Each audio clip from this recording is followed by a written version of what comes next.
माझे नाव पठाण मोहम्मद अकबर युसुफ आहे।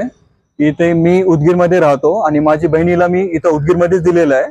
त्याचं जे हस्बंड आहेत त्यांचे नाव शफी कुरेशी आहे। ते माझ्या बहिणीवर ते म्हणजे नॉर्मली टॉर्चर होत असतं, परंतु ह्या बारीला काय झालं की त्यांनी एकदम ते माझ्या बहिणीला जाळून मारूनच टाकलं।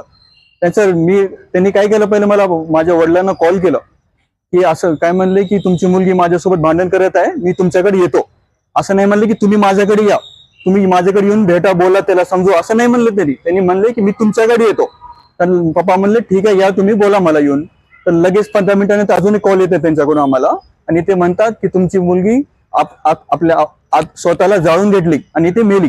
तर लगेच मी आणि माझे वडील फॉरन लगेच घरातून निघलो। फक्त 2 ते 3 मिनिटात आम्ही त्यांच्या घरी जाऊन पोहोचलो। तिथं पोहोचताच आम्ही हे दृश्य पाहिलं की माझी बहीण एका रूम मध्ये जे आहे असं लाश पडलेली होती माझ्या बहिणीची। त्यांनी त्याच्या अंगावर पूर्ण कपडे जळून गेलेले होते आणि एक चादर टाकलेली होती आणि त्या रूम मध्ये जे आहे काहीच सामान नाही, काहीच नाही, पूर्ण एकदम खाली रूम आहे ते। आणि तिथं जे आहे असं आग लागल्यानंतर जसं धुवा वगैरे होतो ना, जसं गरम असते रूम, बॉडी पण गरम असते, तसं तिथं काहीच नव्हतं। रूम एकदम थंडगार होतं आणि दरवाजाला लॉक वगैरे काही लावलेलं नव्हतं। आम्ही विचारलं की हे कसं झालं, तर त्यांचे हस्बंड म्हणतात आम्हाला की तुमची बहिणीने जे आहे आत्महत्या करून घेतली आणि ते मधून लॉक लावली होती। आम्ही लॉक तोडलं आणि आम्ही ते पोलिसांना दाखवलं की लॉक कुठं तुटलेलं आहे दाखवा। पोलीस पण बघितले, ते पोलिसांनी व्हिडिओ पण बनवलेला आहे, ते लॉक काही तुटलेलं नाहीये। पूर्ण हे माझ्या बहिणीला जे आहे पूर्ण प्लॅनिंग करून मारलेलं आहे। तर माझी उदगीर ग्रामीण पोलीस पोलिसांना हीच आहे दरख्वास्त आहे की माझ्या बहिणीला न्याय मिळावा। सध्या त्याच्यामुळे आम्ही इथं उपोषणाला बसले आहेत। माझे पूर्ण घरचे लोक इथं येऊन बसलेले आहेत। आमची डेड बॉडी माझी बहीण तिथं पडून आहे हॉस्पिटलमध्ये, एकटी आहे तिथं। माझी पूर्ण फॅमिली इथं येऊन बसलेली आहे।